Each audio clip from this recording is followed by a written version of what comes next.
হয়, ৰূপম দত্ত হৈছে আমাৰ ড্ৰাইভৰ সন্থাৰ এজন উপদেষ্টা।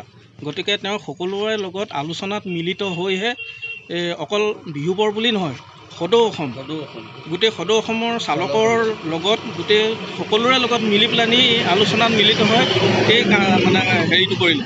এই ছোৱালীজনী যিটো মানে তেওঁ ড্ৰাইভাৰক মানে বেজ্জতি কৰিলে, সেই কামটো মানে তেওঁ মাফ কৰিব লাগিব, মাফ খুজিব লাগিব বুলি ক'লে। সেইটো ঠিকেই আছে, চবতে মানে সকলো ঠিকেই কৰিছে।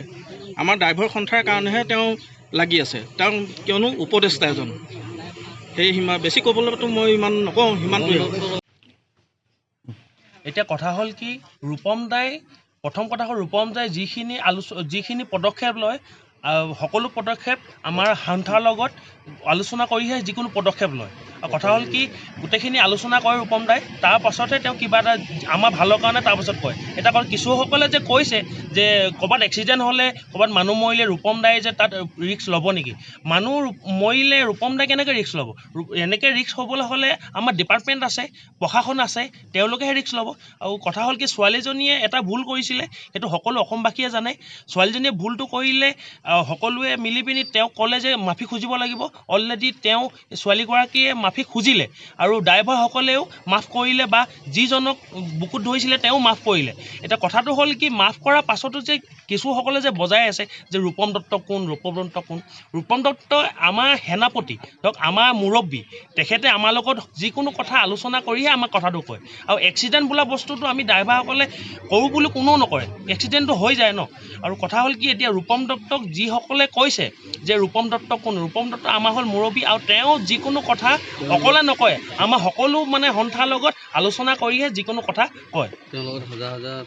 নমস্কাৰ, বিশেষ কাৰণতে ভিডিঅ'টো বনালোঁ।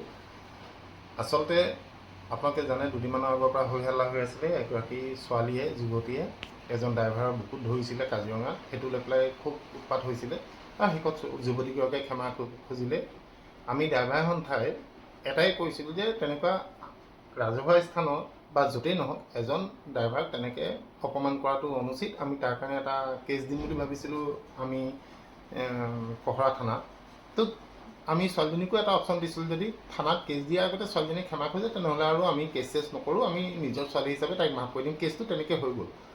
এইখিনিতে অলপ মিডিয়াই ভুল এটা দিশত গোটেই বস্তুটো লৈ গ'ল, সেইটো আমাৰ দৃষ্টিগোচৰ হৈছে।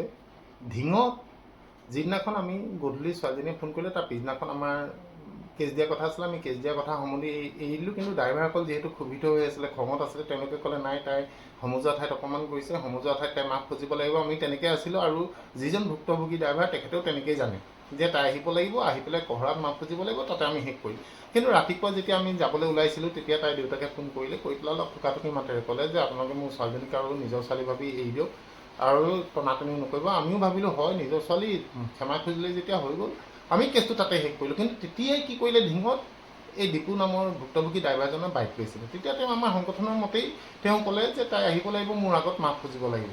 সেইখিনি কথা শেষ হ'ল। তাৰপিছত আমি ধিঙলৈ গ'লোঁ, ধিঙত গৈ আমি মিটিং কৰিলোঁ। মিটিঙত আমাৰ ধুনীয়াকৈ কোৱা হৈ গ'ল যে তাইক আমি ক্ষমা কৰিলোঁ, আৰু তাইৰ প্ৰতি আমাৰ কোনো আক্ষেপ নাই, তাই আমাৰ নিজৰ ভনী, নিজৰ ছোৱালীৰ নিচিনা।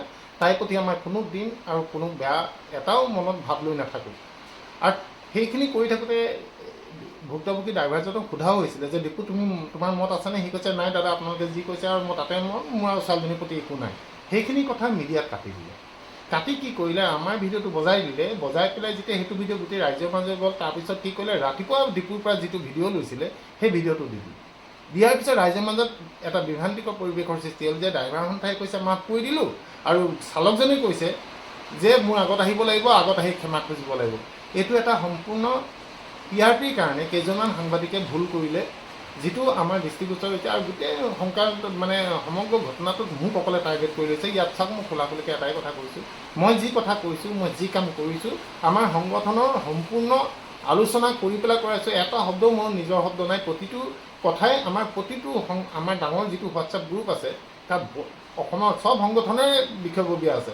আপোনালোকে যিকোনো এটা ঠাইত যিকোনো এটা মটৰ পৰিবহণ বিষয়ত মানে মটৰ পৰিবহণ বিভাগত গৈ মানে সন্থাত গৈ সুধিলেও তেওঁলোকে ক'ব যে এইবোৰ কথা আমি চব জানো, আমাৰ লগত ডিছকাছ কৰি এইবোৰ কৰিছে।